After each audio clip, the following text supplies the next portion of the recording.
Namaste, you are welcome to our virtual class. As usual, I am here to teach you social studies. Today's class is class 8 and under the topic of federalism, now we are reading the lesson. It is in Unit 1, Lesson 3. Dear students, first of all, we should know what federalism is. Federalism is the doctrine. It is the principle or the theory to rule the state. We have seen so many ways of governing the state in the world, and unitary system, monarchical system, and then federal system. Here we are talking about the federal system. In federal system, whole nation is divided into several autonomous states. Autonomous means self-ruling state, and their people have the right to elect their representatives, and power is also shared there in federalism. And in federalism, to define it, it is the way of dividing the state power, making several autonomous states. It has two governments, federal governments in center and provincial governments in every provinces, and dual governing system it is named. And now federalism is the most suited and the democratic form of governing in the world. Why is it necessary in Nepal? We are talking now. And then now I am presenting some points to define why is federalism felt necessary. First of all, to decentralize the power. Centralization is the way of dividing the power into the lower units. Central powers of governing that goes to the subordinate units. It happens only in federalism. So it is felt necessary in Nepal to utilize the national resources optimally. We have the vast store of the natural and human resource, and we have not utilized them properly. And for the utilization of the resources available, we need federalism. In federalism, it is possible. So it is needed to develop only single ruling. It means that when people feel that they are ruling themselves, they are having the part, they are sharing the part of ruling, they feel oneness in development, oneness in ruling. That happens only in federalism. To increase public participation means that when people take part freely in development activities, the development activities will be smooth there, and that federalism provides the ample opportunity to the people to involve themselves in development activities, because of what development activities go fast and they can be done under the cheapest way and cheapest rate. Another point, now I am presenting you to boost up transparency. Transparency, it is visibility. And when we adopt federalism, people take part in ruling directly or indirectly, and they participate in development activities freely there, from the decision making to the evaluating of the work. Because of what? And everything is visible. There is nothing is hidden, and the transparency can be obtained and corruption can be minimized by it. Now we are talking about empowering the target and need-based development. It means that Nepal is the multilingual country, multiracial country. Geographically, we have several physical regions here, and we have inaccessibility of land too. And to target the development works to the community, and they need the development, that federalism is made. Why is it possible? the question may rise up there. Means that in every cultural community, in every racial community, development can go because the provincial government or the local government have the responsibility to boost up the whatever we call their economic efficiency of the people. Then now we are talking about to manage the economy at the development. When people participate in development freely, if there is not any loophole of the corruption, everything is transparent, then development activity can be done in cheapest rate. Another point I am presenting you here is that to address unity, equality, and social justice.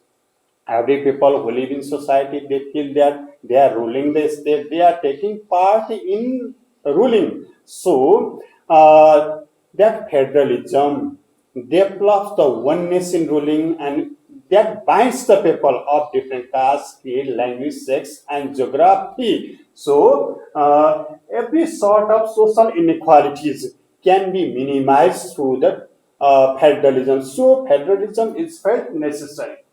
And in political history of Nepal, Nepal was divided into several political units here. In 1965, Nepal was divided among 35 units. In 2018, BS, Nepal was divided into 14 zones and 75 districts. And in the year 2029, four development regions were made, and again in 2037, five development regions were made. In this way, thinking that when we divide the power, when we divide the geography, and decentralization occurs, and it can speed up the development. But these divisions would not be fruitful because they were not the elected bodies. They were made under the unitary system of government, and in Nepal there was monarchical system.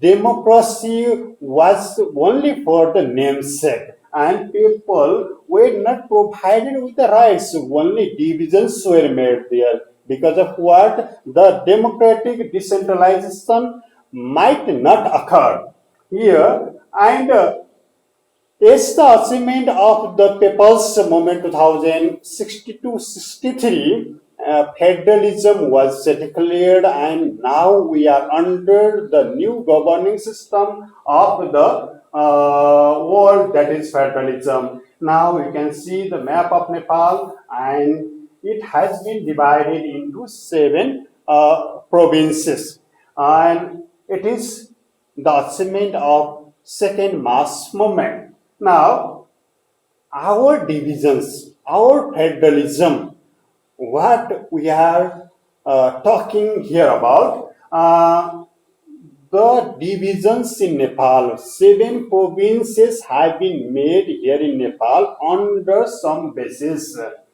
Let me what present them here. Identity. Under the cultural identity, geographical identity, historical and racial identity, seven provinces have been created here. These are the basis. Another is efficiency. In Nepali, it is called Pahisan. Pahisan means ability to do work. That is the position under the samarthya and position. Identity, that is the position. Efficiency, that is samarthya. And under these 2 points and basis, seven provinces have been created here. And that federalism has so many importances and then merits. That can emerge decentralization, that slows down migration, that creates equality, and another one is that develops the social justice for the harmonious development, for the democratization of the state. Federalism is felt necessary, it is important, but it is not without problems. It has some drawbacks. These drawbacks are it is expensive one, and then while running the administration, we need to form executive body and legislative body, and our country is very poor. It is deficient in paying the people work there. So it is very expensive ruling system. Our country, I think, may not hold it.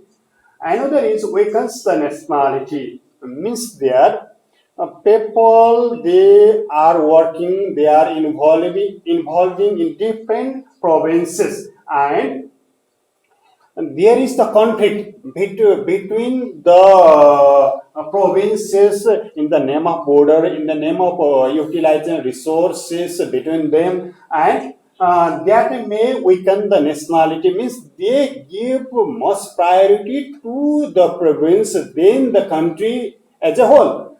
And another one is there conflict among the provinces in utilizing resources. While utilizing resources to countries in border, they may raise different sort of dispute, discord, and amenity, which can affect negatively to the unity of the nation. Another one is fear of national fragmentation. When provinces are under the discord, if there is enmity, if they are not in good terms, and then there is the fear of the civil war, and civil war drives all countries to the fragmentation. We may see such examples in the world too. Now, we ended today's lesson. We learned about the meaning of federalism, we learned about the importance of federalism, we learned about the demerits of the federalism. And another one is the basis of making or dividing our country into several provinces. We learned about federalism in detail. Now, I am here giving you some assignment, and I think after reading, after listening my speech, you can do whatever I will present here under the home assignment. First one is define federalism. For the hint, you may write there, it is the system of ruling in which the state is divided into several provinces or autonomous states. Here, power and geography both are divided. There are two governments. One is in center, another is in province level. Another question is mention the importance and demerits of federalism. I already told you here there federalism decentralizes power, it slows down the migration, it increases social justice. Another one is that it eases the administration and it increases public participation, it creates unity, reciprocity, and harmony in the nation that can be included under the question. And the demerits of the federalism, it is expensive form, it can divide the country, and then it may create the conflicts among the provinces. These are the hints to write the answer of the question given. And in this way, I am ending my today's class, hoping that you will learn it much and then you will give priority to learn the textbook as well. Thank you. Have a good day.